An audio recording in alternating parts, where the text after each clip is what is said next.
আমি ব্যালকনিতে এসেছি, দাঁড়ায় আছি। তো আমাদের পাশের রুমে একটা ফ্যামিলি থাকে। তো বাচ্চাটা ছোট বাচ্চা, একটা মেয়ে। তো এতই কিউট, মানে কি বলবো, কিছু বলার নেই। তো আমি ব্যালকনিতে যখনই আসি ও খালি আসবে, এসে চুপচুপ করে দেখবে যে আমি ভিডিও বানাচ্ছি কিনা, আর হাসবে। দাঁড়াও দেখাচ্ছি, দেখো। এই যে দেখো, কুচি বেড়ে গেল আস্তে করে, আবার আসবে।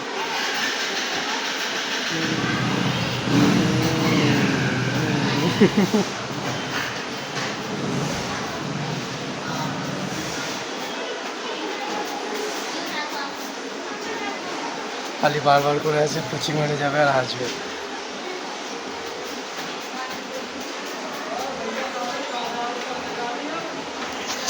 বারবার করে আসছে আর দেখে যাচ্ছে খুব।